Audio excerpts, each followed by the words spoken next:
صلوات وسلام صلوات وسلام على رسول الله۔ والدین کے حقوق و فرائض کے بارے میں شریعت مطالعہ نے بڑے سخت احکامات جاری کیے ہیں۔ امام محمد بن محمد الغزالی الشافعی رحمۃ اللہ تعالی علیہ آپ والدین کے آداب لکھتے ہوئے کئی بہت لمبی بات کرتے ہیں، ان میں سے چند باتیں جو مجھے یاد ہیں، ان میں آپ لکھتے ہیں کہ والدین کی بات توجہ سے سننی چاہیے، جب کھڑے ہوں تو ان کے لیے تعظیماً کھڑے ہو جانا چاہیے، جب وہ کوئی کام پورا کرنے کے لیے کہیں تو اس کام کو پورا کرنے میں شرط نہیں لگانی چاہیے، جب ان کے ساتھ احسان کرو تو اس احسان کو جتلاؤ نہ، جب وہ کسی کام کا حکم دیں تو فوراً اس کام کو پورا کرو، ان کے لیے کھانے پینے کا انتظام کرو اور ان کے لیے دعائے خیر کرو۔ اللہ تعالیٰ بھی قرآن پاک میں ارشاد فرماتے ہیں رب ارحمہما کما ربیانی صغیرا، اے میرے رب ان دونوں پر رحم فرما جیسا کہ انہوں نے بچپن میں میری پرورش کی۔ جب والدین فوت ہو جائیں تو ان کے لیے دعائے خیر کرتے رہنا چاہیے۔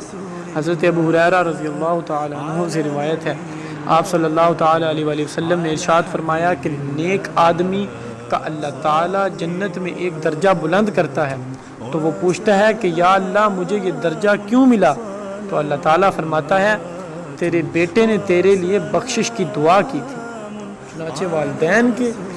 والدین کے لیے ہمیشہ بخشش کی دعا کرتے رہنا چاہیے، ان کے ساتھ اچھا سلوک کرنا چاہیے حیات میں، اور جب وہ فوت ہوں تو ان کی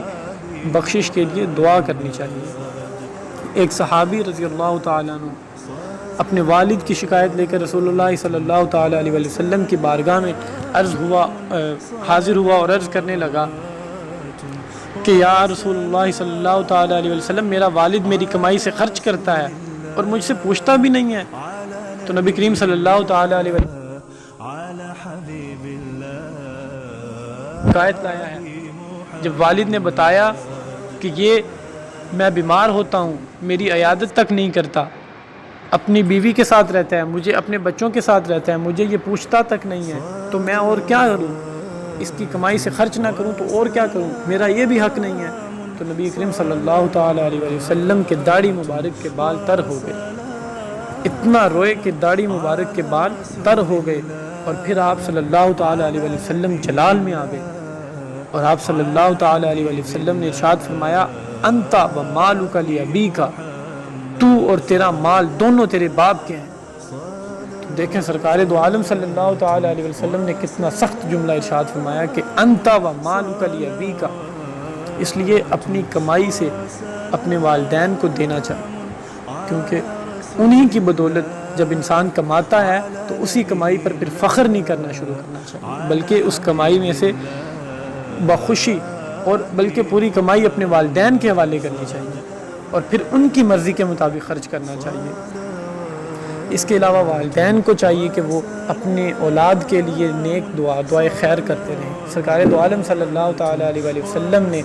ارشاد فرمایا کہ باپ کی دعا اولاد کے لیے ایسی ہے جیسے نبی کی دعا امت کے لیے ہو، اور والدین اور جو اولاد ہے اس کو چاہیے کہ وہ والدین کی نافرمانی نہ کرے۔ والدین کی نافرمانی کی سزا کے بارے میں سرکار دو عالم صلی اللہ تعالیٰ علیہ وسلم ارشاد فرماتے ہیں کہ جس نے اپنے والدین کو گالی دی اس کے سر پر جہنم میں اس قدر آگ کے انگارے برسیں گے جس قدر آسمان سے زمین پر بارش کے قطرے برستے ہیں۔ اس کے علاوہ ایک مرتبہ میں نے پڑھا کہ اگر تم 70 سال تک خانہ کعبہ کا طواف کر کے اس کی نیکیاں اپنے ماں باپ کو ہدیہ کرتے رہو تب بھی تم اس آنسو کے ایک قطرے کا بوجھ ہلکا نہیں کر سکتے جو تمہاری بدسلوکی کی وجہ سے تمہارے ماں باپ کی آنکھ سے گرا ہو۔ ایک اور مرتبہ سرکار دو عالم صلی اللہ تعالیٰ علیہ وسلم نے ایک موقع پر ارشاد فرمایا تھا کہ ہر گناہ میں سے جتنا چاہے اور جب چاہے اللہ تعالیٰ معاف فرما دیتا ہے، لیکن ماں باپ کی نافرمانی کے گناہ کا مواخذہ دنیا سے ہی شروع ہو جاتا ہے، اسے معاف نہیں کیا جاتا، اور قیامت کے دن 3 آدمیوں کی طرف اللہ تعالیٰ نہیں دیکھے گا، ایک دیوس، دوسری وہ عورت جو مردوں کی مشابہت کرتی رہی، اور تیسرا والدین کا نافرمان۔ اس لیے والدین کی نافرمانی نہیں کرنی چاہیے۔ ایک حضرت ابو ہریرہ رضی اللہ تعالیٰ عنہ سے روایت ہے کہ رسول اللہ صلی اللہ تعالیٰ علیہ وآلہ وسلم نے ارشاد فرمایا خاک آلود ہو ناک اس شخص کی، خاک آلود ہو ناک اس شخص کی، پھر فرمایا خاک آلود ہو ناک اس شخص کی وہ شخص ذلیل و خوار ہو۔ پوچھا گیا یا رسول اللہ صلی اللہ تعالیٰ علیہ وآلہ وسلم کون؟ آپ صلی اللہ تعالیٰ علیہ وسلم نے فرمایا وہ جس نے اپنے ماں باپ دونوں یا دونوں میں سے کسی بھی ایک کو بڑھاپے کی حالت میں پایا اور ان کی خدمت کر کے جنت میں داخل نہ ہوا۔ تو اس لیے ہمیں چاہیے کہ ہم والدین کے ساتھ اچھا سلوک کریں، ان کی بات مانیں، اور جب وہ فوت ہو جائیں تو ان کے لیے ہمیشہ دعائے خیر کرتے رہیں۔ یاد رکھیں شریعت مطہرہ نے بڑے سخت احکامات جاری کیے ہیں والدین کے حقوق کے بارے میں، ان کے فرائض کے بارے میں، تو اس لیے کوشش کرنی چاہیے کہ ہم ان کے ساتھ اچھا سلوک کریں اور دنیا میں رہتے ہوئے انہیں اپنے آپ سے ناراض نہیں